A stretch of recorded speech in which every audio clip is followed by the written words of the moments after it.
Bonjour et bienvenue sur ce nouveau tutoriel sur Blender Profile. Aujourd'hui, je vais vous montrer et expliquer, je vais vous expliquer en fait comment arriver à une texture réaliste de ce genre. Et je vais vous expliquer les particularités de chacune des textures. Donc c'est parti. Alors, la texture, le shader diffuse, c'est super important de le comprendre. C'est le truc le plus simple, mais quand même il faut savoir à quoi il sert en fait. Bon là c'est une simple plane, il n'y a pas comment dire, de forme qui démontre beaucoup de différence. Là on voit une simple image grise. En fait la diffusion c'est la diffusion tout simplement de la lumière et des ombres sur votre objet. Donc c'est super important déjà pour avoir une base de cette diffusion pour arriver déjà à un rendu un peu plus réel, et on peut voir aussi déjà l'ensemble global des ombres et des détails de votre mesh.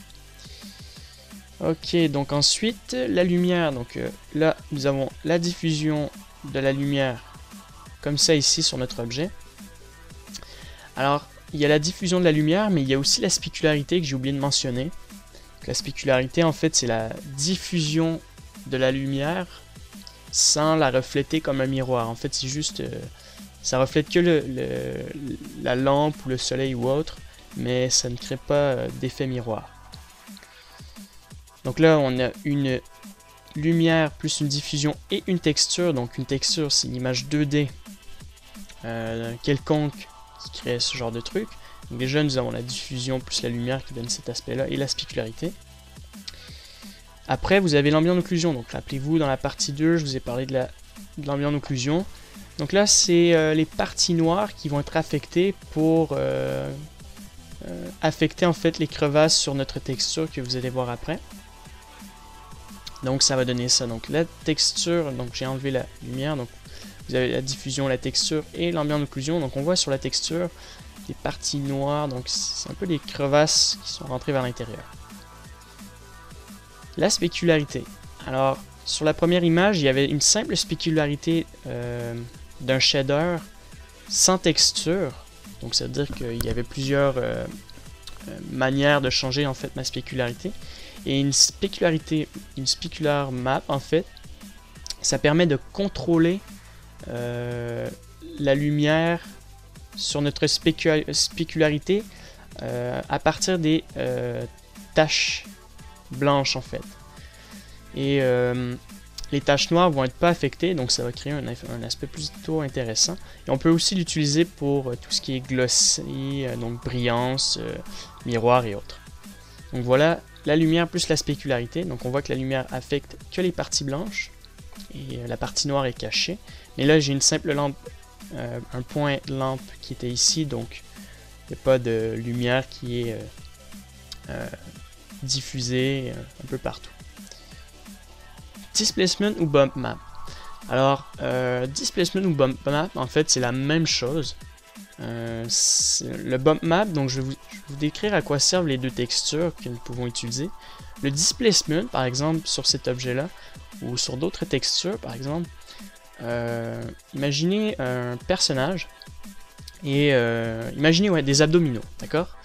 Et vous mettez une subdivision donc sur votre maillage, et en mettant un displacement dans vos modifiers displace, vous pouvez augmenter la dimension des abdominaux.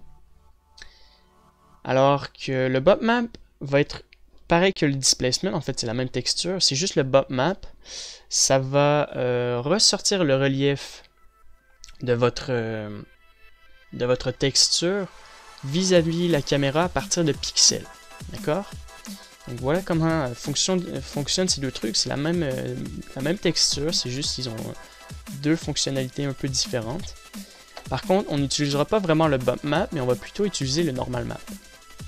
Donc le normal map, lui, c'est une couleur entre le rouge, le bleu et le vert qui sont une directive sur l'axe des X, Y, Z.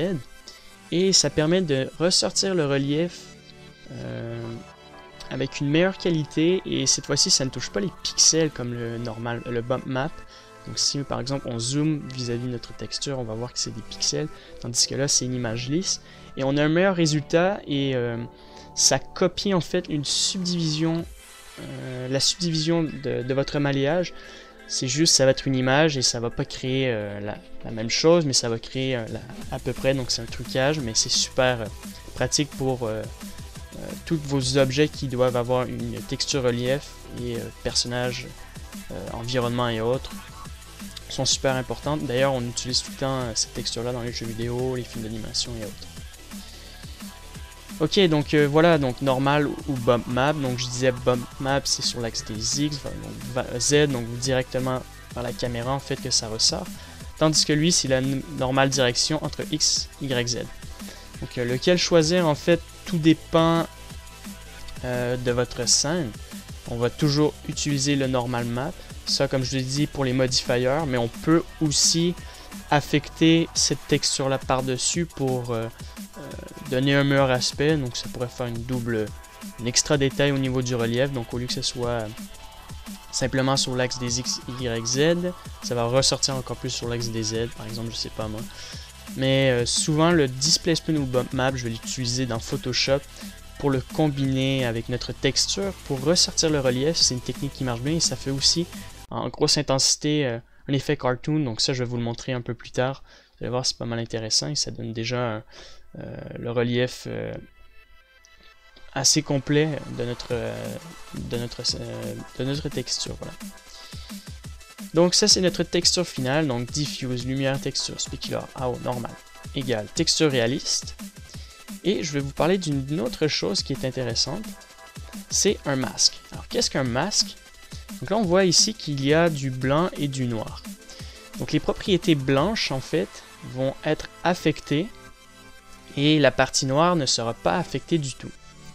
Ce qui veut dire qu'avec un masque, on peut combiner une autre texture par-dessus en activant un stencil et nous allons par exemple comme là combiner notre image et multiplier notre peinture. Donc vous avez votre peinture sur votre image et par-dessus vous avez la texture métal. Donc ça aurait pu être de la rouille ou autre.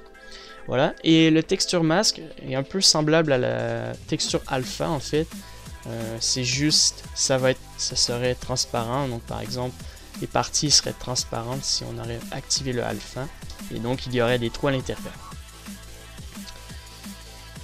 Ah ben c'est terminé, donc c'est tout en fait, c'est tout ce que je voulais vous parler en fait au niveau des textures. Donc dans le prochain tutoriel,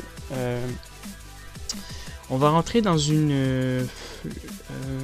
alors je regarde mes notes, dans le prochain tutoriel, alors j'hésite encore, je crois que... bah, j'hésite un peu parce qu'il y a des topics assez intéressants et je ne vais pas les mélanger. Je vais passer directement en fait à l'explication de la création d'une texture sur ma tête de mon robot en fait. Donc maintenant que vous savez utiliser ça, je vais voir entre l'utilisation, je veux dire la création de la texture pour créer une tête réaliste. Mais je pense que je vais passer ce topic là un peu plus tard. On va rentrer en fait dans les shaders. Comme ça, vous allez comprendre comment utiliser les shaders dans le Blender Internal comme dans le Blender Cycle. C'est bien important de le savoir dans Blender Internal pour pouvoir utiliser ensuite ces textures-là dans le Game Engine. Pour ceux qui seraient intéressés à faire plus du Game Engine, c'est super important à comprendre. Puis en même temps, vos shaders, c'est une partie très importante avant de savoir le reste. Vous allez comprendre et je vais vous montrer comment on peut créer plusieurs sortes de shaders réalistes dans notre environnement. Donc sur ce, je vous dis merci de m'avoir écouté, j'espère que ça vous a aidé et que vous avez appris de nouvelles choses. Et d'ailleurs, n'oubliez pas de vous abonner sur ma chaîne YouTube, allez voir ma page Facebook pour plus d'informations, et comme sur Twitter et Google+, et allez voir ma chaîne internet, mon site internet, pour ceux qui seraient intéressés à acheter des DVD. Voilà.